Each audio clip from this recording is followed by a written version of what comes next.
Welcome to Spoiler Alert, where we talk about and spoil the shows you're obsessed with. It is my 29th birthday miracle. 31st. We'll split the difference. Call it 30. Still wrong. This week we welcome Happy Ending stars Casey Wilson and Adam Pally to our posh Times Square offices to talk about what's next for Penny and Max. We're on the scene at this week's Killing premiere to find out who killed Rosie Larson. It's going to be heart-wrenching. Lastly, we're venturing back into Spoiler Alert Theater, rewinding the clock for a seminal Alias cliffhanger reenactment. Welcome to the show, guys. Thank you for for joining us. Welcome, Mr. Matt Mitovich. Always a pleasure. I noticed that in your introduction you referred to these offices as posh. And Do you have a problem with that? Yeah, I would say that this is the opposite of that word.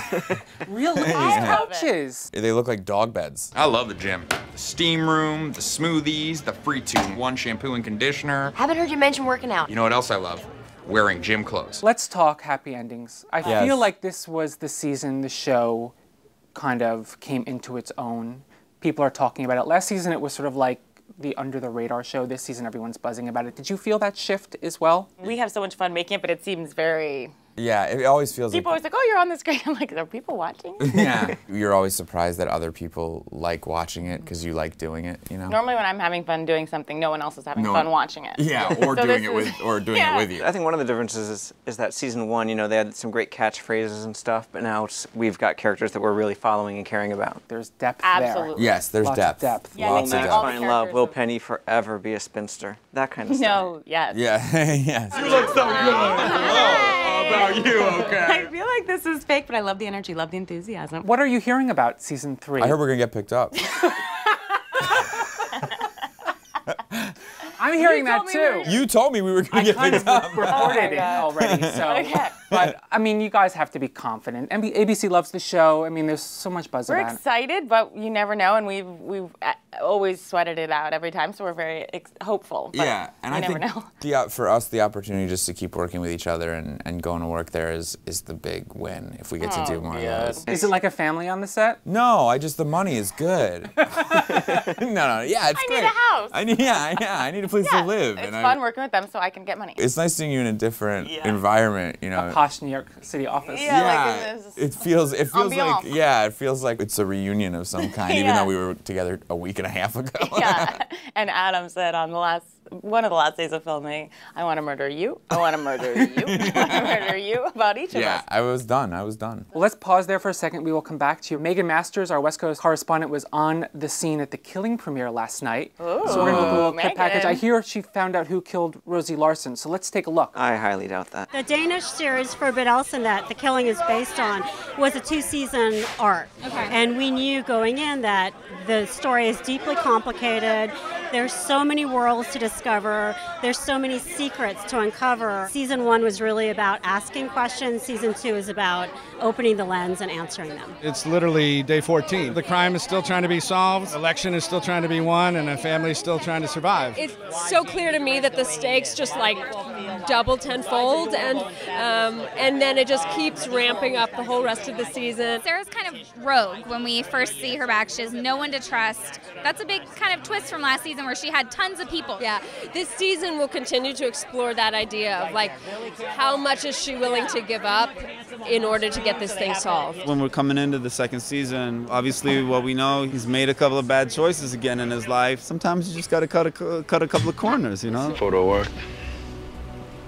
It's going down. Were his motives kind of pure in doing that? I mean, he's crystal pure, you know, like Totally. pure as diamond ice. And then Michelle Forbes is missing in the 2-hour premiere. I don't know if that just counts as one episode. I was always very interested in exploring a woman's experience who had left her children and had been in so much pain that she had to leave. Mitch does come back this season, and she's on a very, very interesting journey to find a reason to go back home. You mentioned in an interview earlier this year that there might be less rain this season. Did that work out for you? You know, happily we figured out how to adjust all the nozzles on the rain machine, so now our rain can be way more nuanced. Wow. I thought the mother did it, so that's amazing. What news? What news? Mind-blowing. Mind-blowing news. We have some reader questions. Yes, yeah. Phoebe would like to know, is Max going to get another boyfriend soon? He and Grant were so adorable. I mean, it is kind of tough to top James Wolk, right? It's definitely tough to top James Wolk in the looks and charm department. You can't top him. I would hope that he would get another shot at a boyfriend or dating. So I would assume I would say yes to that. Who does he bring to the season finale wedding? Max goes solo. Max on the rebound for the season finale wedding, but he does bring his former band, all-male cover band called Mandana, to the wedding. So and they do perform together. We do perform. So I think that's his date. And I got a question here for Casey. Rachel's wondering. Wait, are all the questions from characters of Friends? Yeah. Yes, they are. Is Gunther gonna ask me a question? Gunther's like, wait, I didn't know that Jane and Alex were sisters. Ursula's wondering. Penny and Dave, do I feel sexual tension there? What's going on with those two? Is that going to happen? I think something's happening, Yeah, but they're kind growing. of easing into it. And in the finale, there's a little something You know, that the occurs. spinster thing with your character is such an integral part of who she is. It's Yeah. almost like they back themselves into a corner because if you ever find happiness, what the happens world will to the Penny we explode. know and love? I know. Yeah. I mean, Penny will never be happy no matter if she's in a relationship or out, so everyone can rest assured that she'll always be a spiraling mess, I think. But I think if she gets into any relationship, she'll blow it up immediately, so I don't think, be it Dave or anyone else, but there's something going on with Yeah, I think that's kind of natural for friends when you're so close with people and There's you know. two men standing, kind of turn to each Like other. with Ross and Rachel. Exactly. Yeah, sure. Exactly. It all comes back to Friends. And there actually have been comparisons to the Yeah. show to Friends. Yes. So Yes. that's a nice thing to hear, I imagine. It's awesome. Yeah, it's really I flattering. mean, they all have big houses now. They do. Yeah. They, Bodes well for you. A couple of them have too. Why are we calling timeout? On that note, we're going to cut away to another clip. I don't know if you've heard of this segment. No, wait. Spoiler alert theater. We have two Yes, Shakespearean-trained I have heard of this. actors who came in to perform, and this is kind of a twist. We're doing a retro spoiler alert.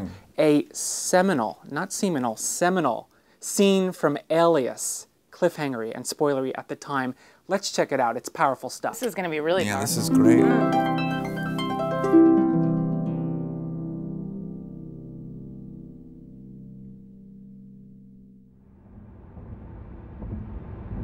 I love you, Sid. That's why I need to tell you something. Just so there's no secrets between us. Okay. Whatever it is, I can handle it. Just don't tell me you're a bad guy. Shh, shh. You're not a bad guy, are you? I guess it depends who you ask.